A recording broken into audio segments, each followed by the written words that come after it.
What's the worst thing you've ever manifested? That I would be canceled on the internet, and I was.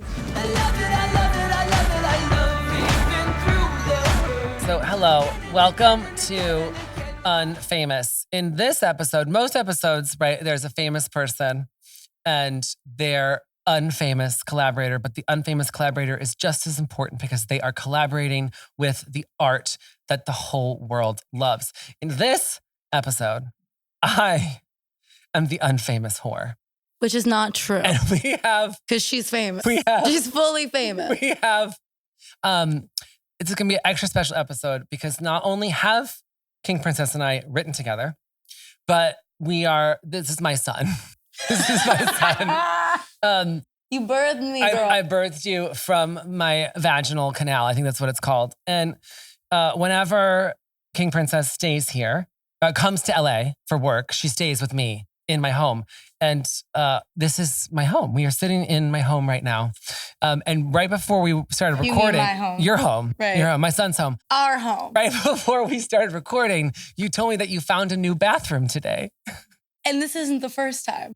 Like, you've probably at this point stayed here a total of 6 weeks, I would guess, right? Broken up.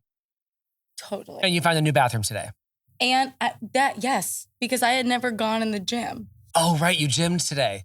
And I will say, whenever I'm downstairs in the basement, I'm drunk. So the layout to me, like in my head, my memory of the layout is not what it is. Fair. That's fair. That's fair.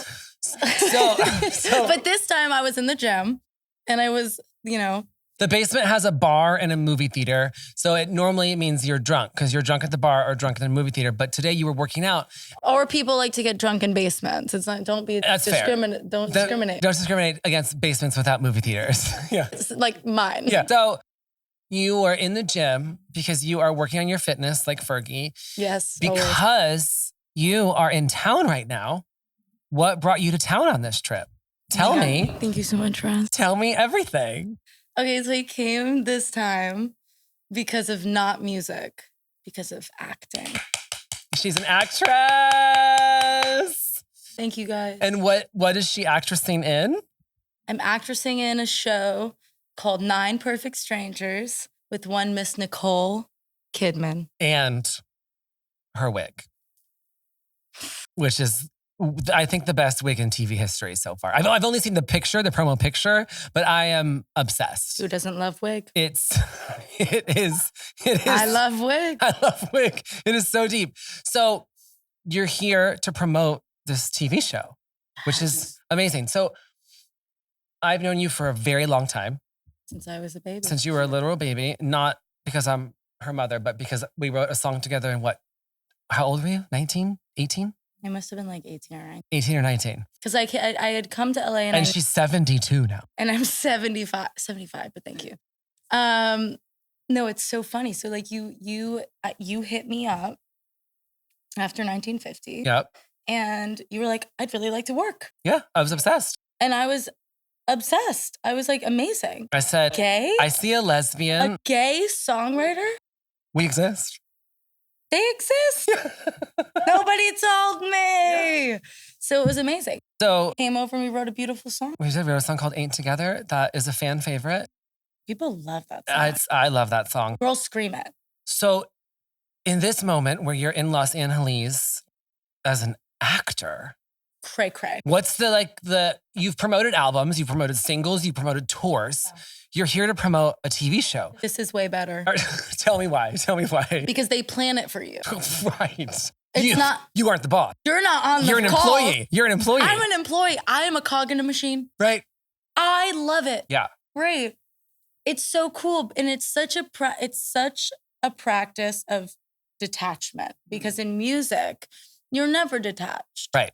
You have these series of painful vaginal births, and then you have the scars to show for it for the rest of your life. Like, yeah. The decision you make is your decision, and you are marked for it. Yeah. And this is great. I go to work. There's a TV writer. There's a director. There are lines. Yeah. You say the lines. You do your best. You learn a lot from other people. You play off other people. It's very vulnerable. Can you remember a moment on set where you were like, really learned something that like Yes. changed you as an actor? I can tell you that. Can you tell me, please? There was a scene where we were filming in the like living room space. Yeah. Right. And like, you know, they had one of those psych walls up between the people sitting at the bar and the people sitting at on the couches because they want to film the coverage of the people on the bar. Right. Christine Baranski has to say a line to me. And I'm at the bar and there's a fucking wall between us. Yeah. And it starts, and Christine Baranski, 70 however years old, is basically does a front handspring into a somersault into a back bend to deliver that line into my eyes. Yeah. She is doing parkour over couches To be a to collaborator. make sure that I do my best because she is a good fucking scene partner. Yeah. It was the best lesson of my life. Right. That's how you work. Yeah. That's how you work. What? Right, Morgan? Right. Tell me, Morgan. That's how you work. You have to work that hard. If you're just tuning in, that's Morgan, our producer, who is a genius, but also a lesbian and also a friend of King Princesses. So Morgan always has good off-screen chemistry with the guests, but you're sensing a different level here. And please don't stop. Please keep delivering every She's line. a part of this. She is in the show right now. We're all here. Jimmy's here. Hey. So what, Jimmy saved my life. even though you delivered that story in a really entertaining, beautiful, funny as fuck way, it actually is an amazing lesson in collaboration and an amazing lesson that applies to this podcast of like Unfamous. In this moment, Christine Baranski was off camera. They were not filming her. She was unfamous in this moment. But so that you could be famous and fucking deliver and act your ass off while the camera was on you, Chop wood, carry water. she went above and beyond. People think that it's fucking supposed to be easy and fun all the time. It's not always easy and fun. Art is work. Art is work, but Yep. you literally chop wood and carry water and get it fucking done. Yeah. And that's why relationships like these Mm-hmm. are as strong as they are. Yeah. Because it works when there's trust. Yeah. And when there's delivery on both sides. And when there's support to support each other when you both need to be supported. As an artist, I felt supported by you as a songwriter. That's what this is about. Yeah. Like you have been my Christine. Yeah. You've delivered that line. You've done a full, I've done a backflip for you. have tucked and rolled girl. Yes, exactly. I have a specific question as someone who has co-written with you and collaborated with you. Why is it so horrible? Why is it the worst? No, Why was it the worst experience of your life? I love walking into a session and there is specifically a young woman, because when I met you, you're still very young. It's about that I walk into a session and I saw an 18-year-old who was in charge.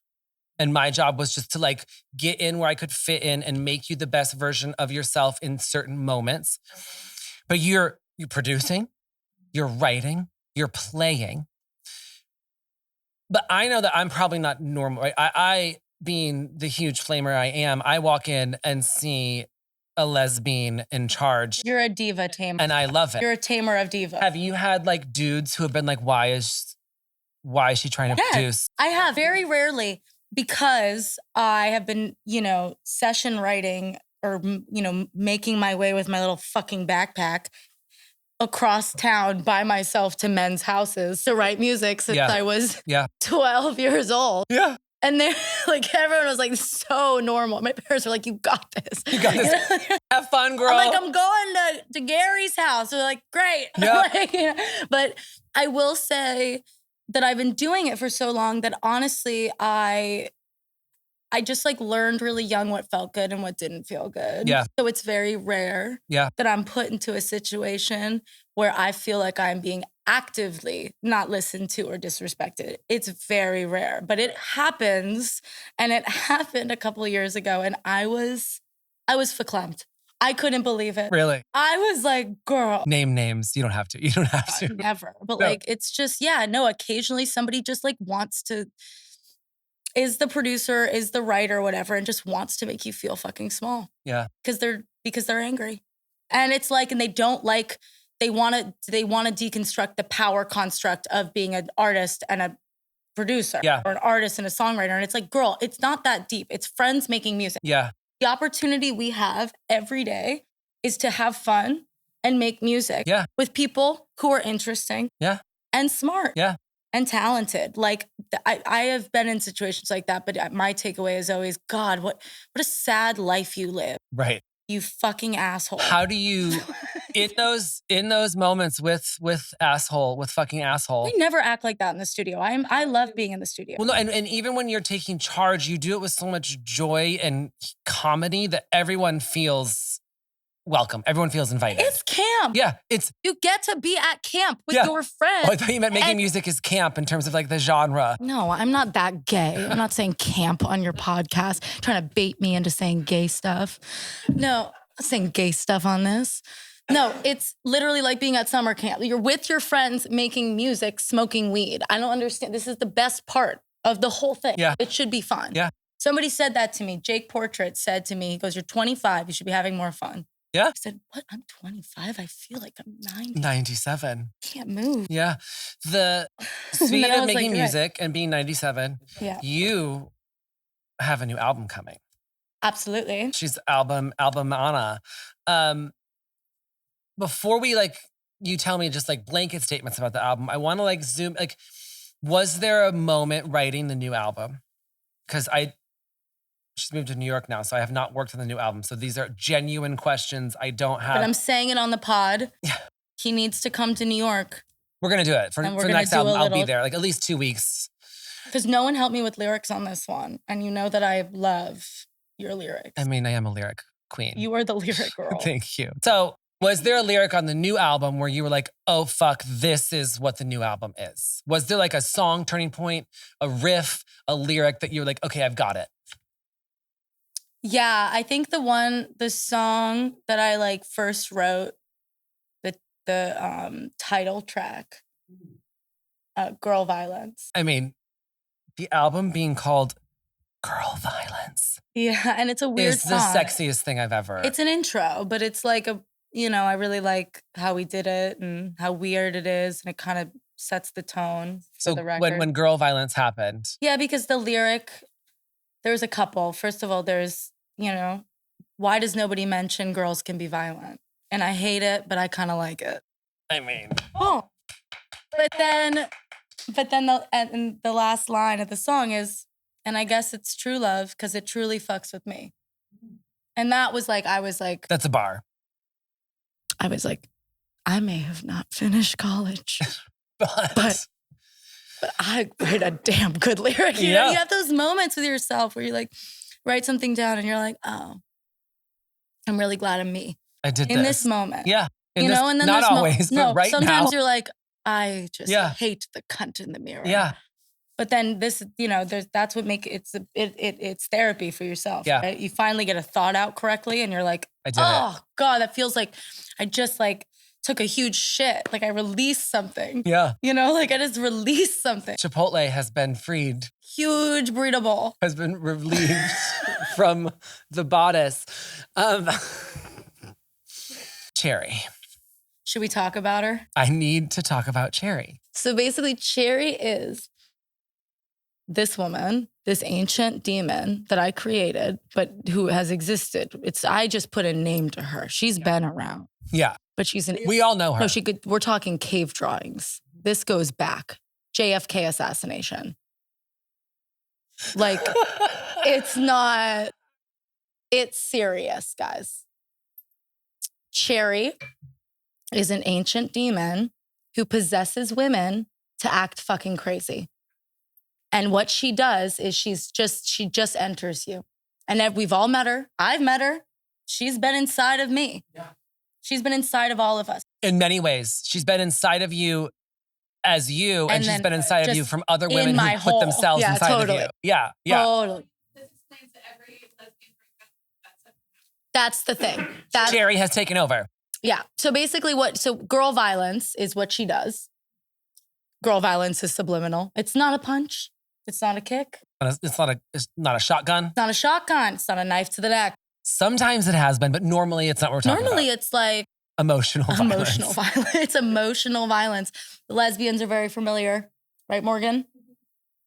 So with Cherry, it's like she is the deity that if when this happens to you or a friend of yours, you can say Cherry was there. Cherry came. She came. And it felt right for her to be, a part of this, a part of my album. But now she's taken over. Yeah. And it's really bad. Like, she's fucking driving me crazy. Like, she's become, now Cherry, she's trying to enter me. She wants to get famous now. Now she's the star. You've given Cherry the platform. You're about to. I feel bad about it. Yeah. Now I feel sorry for myself. I think I feel sorry. What I love about a big symptom of girl violence is feeling sorry about yourself. Yes. If you're watching this visually, not just listening, we'll show Cherry on screen. Please. King Princess has created an unbelievable visual of what Cherry, she's a demon cartoon. Sexy. But the problem is that you're saying it as though like it's gotten out of hand. Right. I mean, it's a Frankenstein situation. Now I'm fucked. Now you're fucked. Now Cherry I've given people a tool of violence. You've given them an excuse. I mean, because girl violence, specifically emotional girl violence in lesbian relationships, evil. I don't think is stopping anytime soon. And let me tell you something, it is. But now you've given it a name. The fact that there aren't teams of scientists studying this at all times is fucked up. I think we could make it happen. You and I should start a university. I think. Done. Right? Or am I crazy? No, I don't think you're crazy at all. And I think that we just pitch it to Harvard because starting university sounds exhausting. Yeah, I'm never doing that. Never doing that. That was a good idea. This is what happens when you smoke weed. Again, you have an amazing idea, but it's too big. Yeah. We can't do it. It's actually just not, people are like, that's so cray-cray. Can't do that. With an album coming, this TV show about to drop, do you feel excited for the King Princess domination that's about to ensue? Do you feel nervous? Do you feel like this is finally fucking time? Or do you feel all of those things together? Like it's a big moment for you. I feel all of it. Like your first acting role is in a fucking TV show with Christine Baranski and Nicole Kidman. I know, guys. And fucking Murray. Sometimes life is really crazy. And then you have an album and you're on an indie label now. Yeah, totally. And you have more creative freedom and more creative joy than you've ever had. And let's just say it, I got more money from them. They're lying to you, girl, when they say like the indie labels are where it's at. Yeah. Like, I've been on major labels, I've been on indie labels now, and I can tell you, people who love and care about art are preferable to work with. Yeah. Like, it is really that simple. Yeah. Like, everybody's allowed to make their choice, and I made both. I tried both. Yeah. And now I just find myself in a group of people who allow me to be fucking crazy. They literally say to me, like, I'll be like, okay, here's my idea. It's a strip club in a women's restroom. At the Bronx Community College, we'll shoot it there. And we'll turn it into a strip club. We'll cast all my friends in it.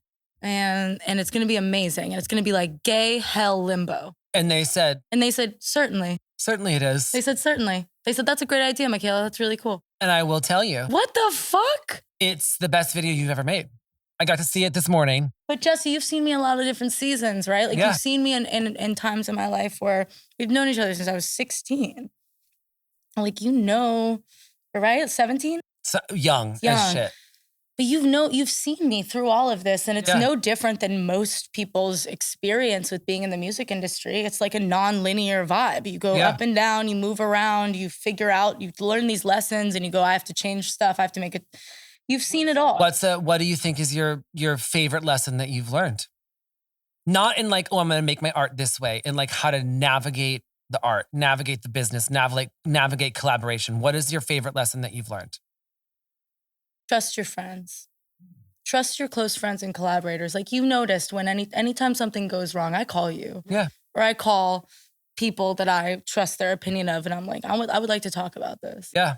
Because it's like, it's really hard to acquire trustworthy people, but once you have them, don't fuck with it. Yeah. Like I've really had to like make some tough decisions you know, about working with people or not working with people. And you have to have family and people that you trust to like be like, to talk it out. Whenever your first night here. It's our debriefing night. It's our debriefing night. We're doing the full debriefing at the White House. We call each other idiots at least 3 times in that debrief because we're disagreeing on some sort of like pop culture conversation. And I love that. Like, how fucking amazing is that? Like, sometimes you school me. Sometimes she schools me. I got passionate. Last night or 2 nights ago, you got like... I got passionate. And what did I say? I said, okay, you're right. Like, actually, I hear you on this one. I hear you. Yeah. Maybe this is my ego talking right now. Yeah. And you know what? Like, how cool is that? It's amazing.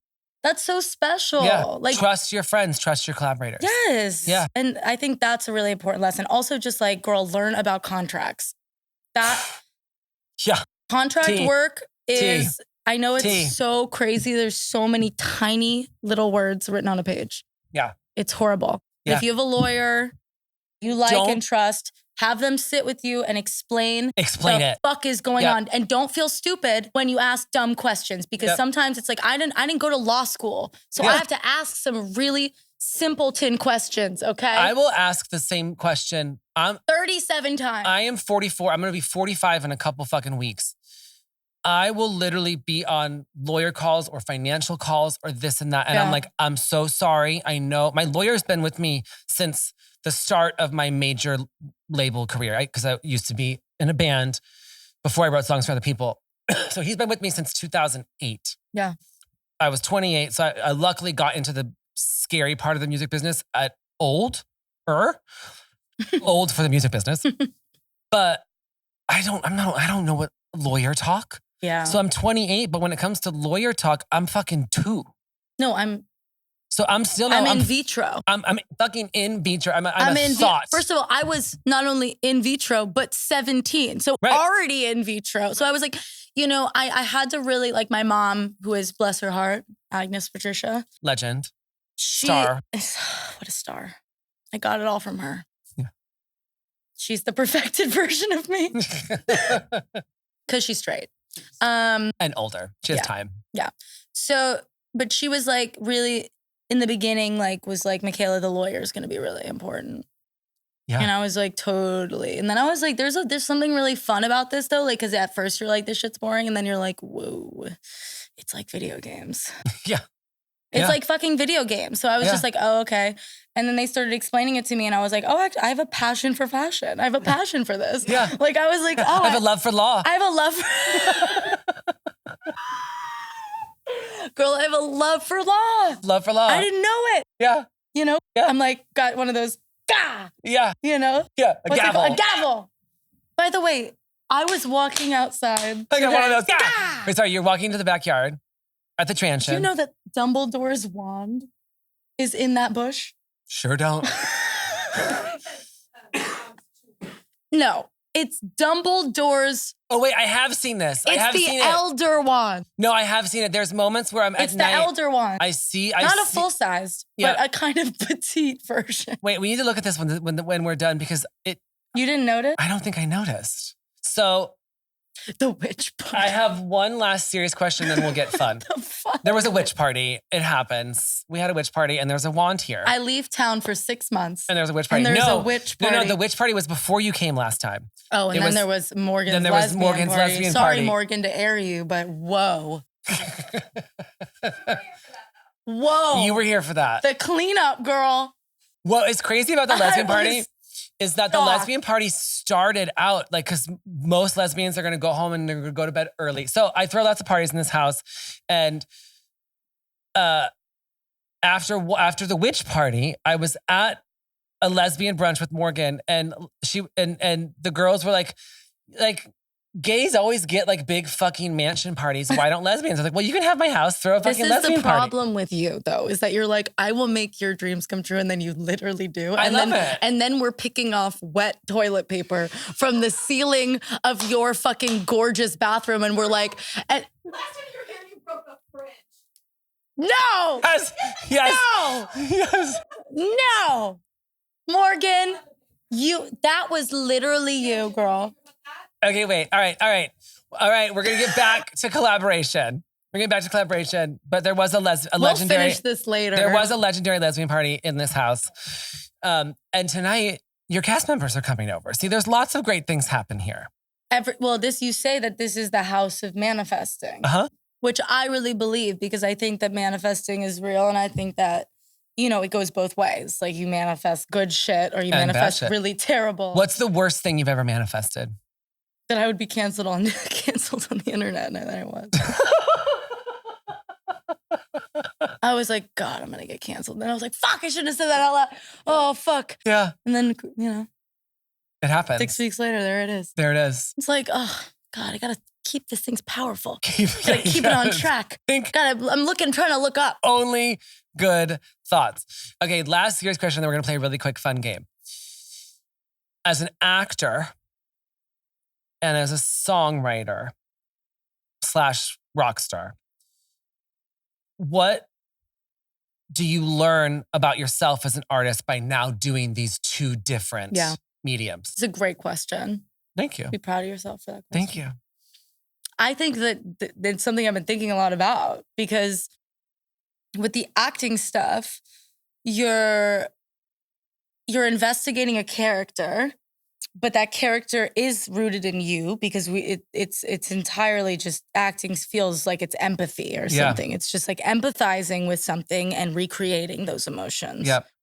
And some of that comes from you and some of that comes from other people that you know or something you've read or something, something you've watched. And like with music, but doing that isn't that precious because it's parts of you, but it's not the entirety of you. But it allows you to explore these parts that maybe you didn't even know existed. Yeah. And the audience isn't going, oh, this defines Michaela. But it also is like, then you're investigating these things. You take something out of it. Yeah. Like with this character in this show, like she's a really angry bitch.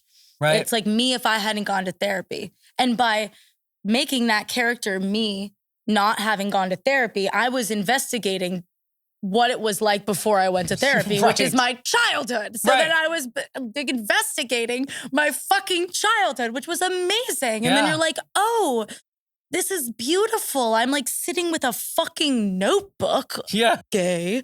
Writing out what I think this cunt, like what this cunt's mother did to her. Like, like I'm like, and it's amazing. And then with music stuff, then I feel like my brain is more activated to go places that are creative and weird and like storytelling. And it's not just all thinking about myself, which is literally so boring. Yeah. Thinking about yourself is so boring. It's self-exploration is really important, but also you should be doing it a lot. So it should eventually get boring. But it becomes, like, I know my fucking self. I've been dealing empathy. with this bitch forever. No, I know. But the thing is everyone, what's so amazing about art is when you listen to a song or watch a movie and you're like, you relate to it. Yeah. And sometimes it's not your story. Yeah. And you fucking relate to it. And you're like, oh my God, like I'm not a straight woman.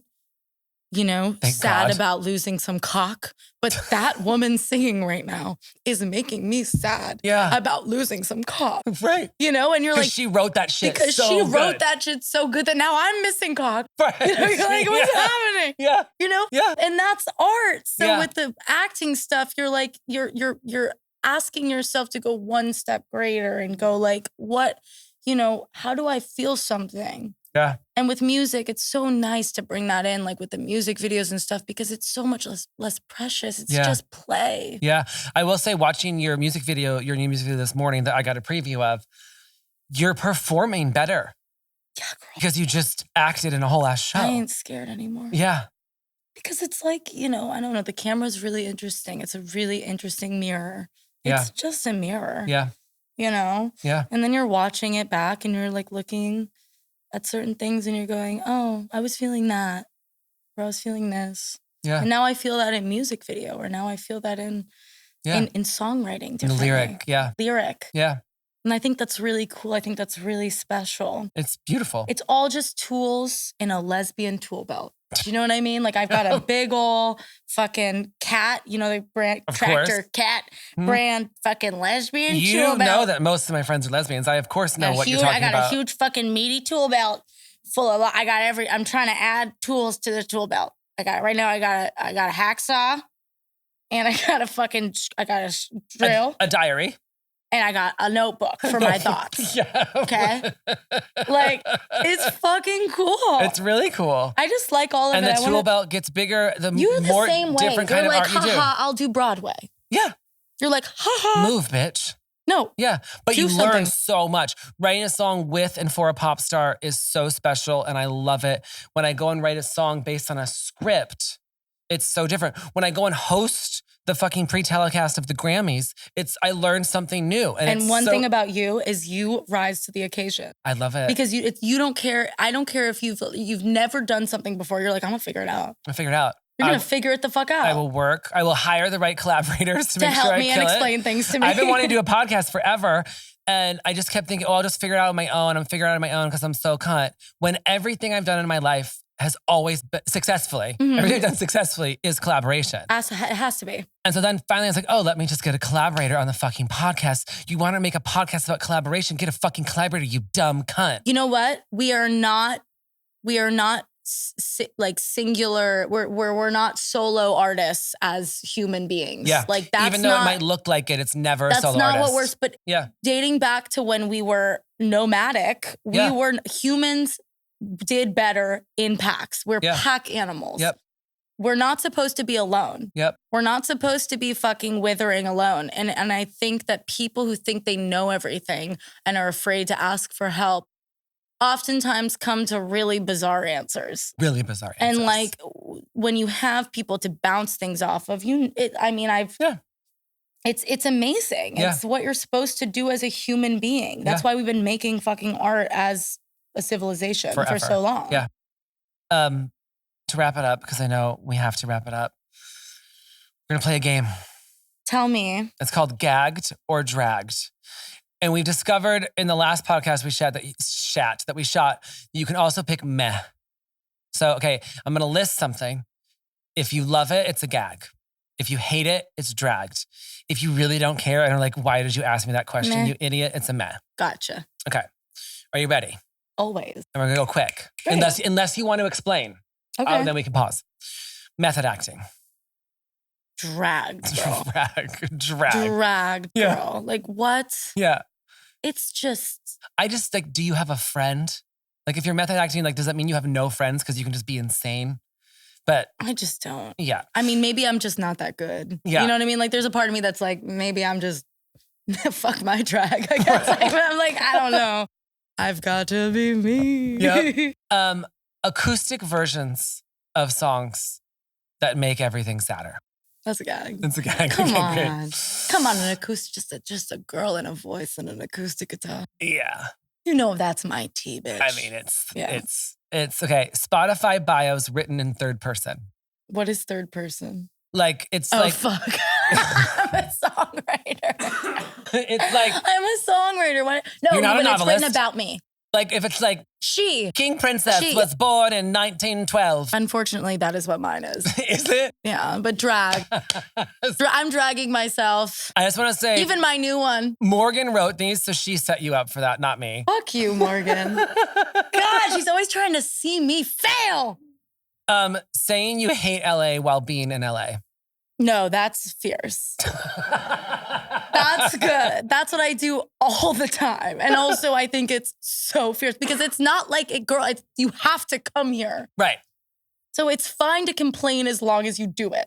However, you complain about being in LA when you get to stay here. But I never complain about here. You don't complain about here. You put everything outside of these walls. No, I say very specifically, Justin, the reason why I stay within the confines of these walls is because I will complain. Moaning on the track. Always yes. Always yes. Okay, great. Always sex noises. Yep. Cargo pants that unzip into cargo shorts. Drag, but I own them. I hate you because I know which ones. And I didn't bring them because I had a feeling. I didn't even know that I forgot that it happened, but I had a feeling. I looked at them and I said, not you, you're staying. You're staying this time. Posting thirst traps with an earnest caption that says something about healing. God, Drag. Who the fuck does that? A lot of people post thirst traps and they're like, I'm on a journey. They're like, I'm at the asylum. Yeah. They're like 3 months Here's at the my asylum. hole. Yeah. Holes never felt tighter. Writing about scissoring and calling it cinematic tension. No. I think that's a gag. I think it's fabulous. What?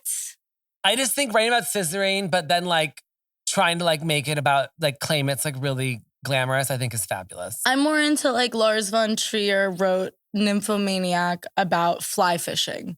Like the whole thing's a metaphor for fly fishing. So you'd prefer that? Like we can go. Scissoring's too exciting. We can get better. Yeah. We can get better. Yeah. Like, come on. That question brings me to my last actual real question, which I wasn't even planning. Your new album, right? Because you've been really gay for a very long time. Which when we all start writing songs when we're younger and gayer or newly gay, there's always so much like pain and yearning, which I love. I've been a part of those songs and I fucking love them. What do you think your new album is adding to the lesbian canon? Or what do you hope it's adding to the lesbian canon? I just think it's expert level. We're not doing... She's an expert take. I mean, it's just I've been gay so long, it's not fun anymore. There's nothing fun and exciting about this. Okay? It's not... There's no like, ha, ha, ha. Why do you have a boyfriend? Right. No one has had boyfriends in years. We are talking about being in a relationship, that with a woman, and we're not even thinking about gay anymore. We're just thinking about how we hate each other. Being gay is not the problem. Being gay is not even a factor. I forget. Right. I forget. But what you don't forget is that you hate this bitch. What I forget is that we are not getting along. Right. Can never forget that. I am not forgetting that. But what I am forgetting is I'm gay. I don't even fucking think about it until somebody brings it up. I don't even think about it. Yeah. I'm just I'm fierce and I like pussy. Like, so this album. What's new? Stop writing about fucking weird, unrequited shit. I did it already. It's fine. It's done. Well, you don't have to write anymore because you did it. That's out of your system. It wouldn't be true. Right, exactly. That's what I'm saying. You did it. Mine's like, you didn't take out the fucking recycling, did you? But in a cunt way, in a sexy way. I think there's no way to top you didn't take out the recycling. That's a great lyric. And so... Did you write that down? You write it down. It's yours. I'm not taking publishing on that. That's all you, baby. Let's split it. It did happen here. This is collaboration. I would be like, it was 50-50. We literally were here together. We were talking. He brought it out of me. I did ask the question. Here you go. On that note, I just made more money. Thank you so much. That was another episode of Unfamous. I love you.